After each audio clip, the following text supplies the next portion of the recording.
Dr. John Chipman, fellow speakers, distinguished delegates, ladies and gentlemen, good morning to all of you. The Asia-Pacific region continues to demonstrate economic resilience. The International Monetary Fund estimates that economic growth for Asia as a whole may reach up to 5.75% in 2013 and 6% in 2014. Intra-regional trade accounts for 20% of the region's trade with the rest of the world, which helps the region withstand economic shocks.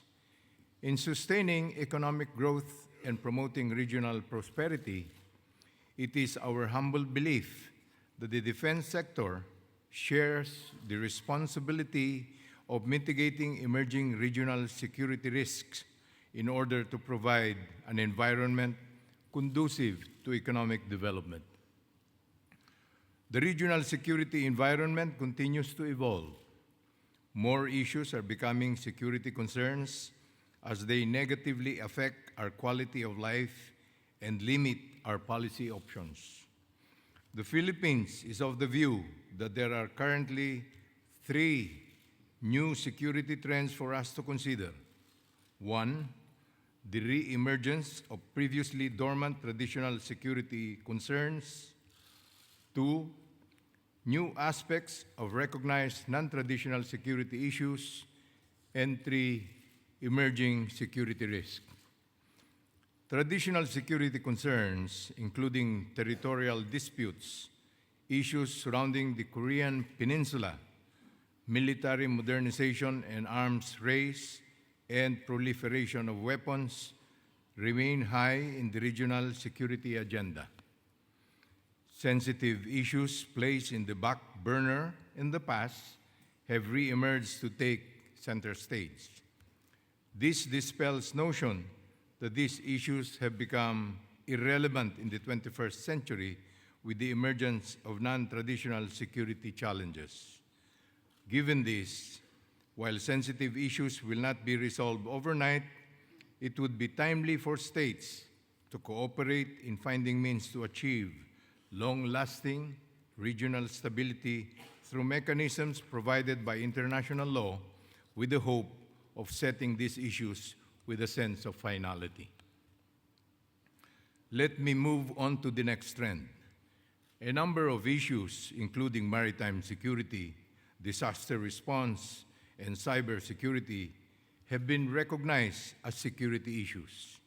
However, new aspects of these issues have emerged, which would have implications on defense establishments. Maritime security, from a defense standpoint, used to be about protecting our territorial waters. However, illegal fishing, piracy, smuggling, and poaching, among others, make it necessary for our armed forces to work closely with maritime law enforcement agencies. In the case of the Philippines, a national Coast Watch system, where the Philippine Navy is a member, was established in 2011 to promote synergy among different maritime agencies and pursue a comprehensive approach to maritime security. In times of calamities and disasters, the military has always been the first responder, given its ability to be easily mobilized. But more recently, the armed forces has been increasingly involved in disaster mitigation for a more proactive role in managing the risk of disasters. It is in this context where the Department of National Defense has become a partner of our Departments of Agrarian Reforms, Agriculture, Environment and Natural Resources, and Interior and Local Government in our National Convergence Initiative.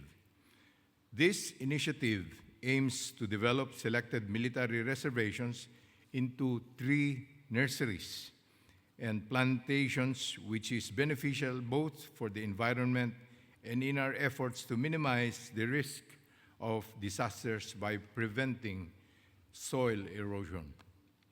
As we become increasingly dependent on information and communication technology, we are also confronted with cyber threats. While cybersecurity previously focused only on individual hackers, recent trends show that attacks against government cyber portals could come from organizations. Thus, we need to develop our cyber-related capabilities as we secure our channels of communication. The third trend is the emergence of new security risks. While these issues are not entirely new, they are increasingly becoming a concern for all government agencies, including the defense sector. First is food, water, and energy security. The scarcity of strategic resources such as food and water can eventually cause domestic instability as well as international conflict given the competition for limited resources. Our armed forces has been normally involved in securing critical infrastructures of energy resources. But today, armed forces need to be aware of the implications of climate change on food security and the risk of water contamination. As mentioned earlier, the Department of National Defense is now developing selected military reservations for 3 nurseries to address food security as well. Our Office of Civil Defense and the Armed Forces of the Philippines are also gradually learning about water sanitation during disaster relief operations. Relatedly, population aging is fast becoming a security concern. Given the growing population of senior citizens, governments must provide social security while addressing the impact of population aging on the labor market and ensuring that enough resources are available for other government programs. While the Philippines currently has one of the youngest populations in Asia, with a median age of 23, our population size may increase to 142 million by 2040, according to the United Nations. This will be accompanied by an increase in the percentage of the elderly and subsequent aggregate consumption. We need to find means to finance the group's growing future consumption. On the Department of National Defense, we need to provide pensions for our veterans and retirement benefits for our military personnel while ensuring that there are enough funds for our operations. Furthermore, an aging population would have implications on our ability to recruit new soldiers. Migration, which has been considered as an economic and cultural concern, also poses a security challenge. Illegal migration highlights the porousness of borders and deficiency of border patrols. Even legal migration is a concern, as large inflows of immigrants can overwhelm the absorptive capacity of receiving states. Sending states face the risk of having their migrants abroad exposed to potential harm or used as leverage by other groups in the host country to achieve political ends. As a sending state, the Philippine government continues to monitor regional and global events that have implications on Filipino communities. If the need to cooperate to repatriate our national arises, we closely coordinate with our foreign affairs in preparing contingency measures in areas with deteriorating security situations, as the Korean Peninsula and Syria.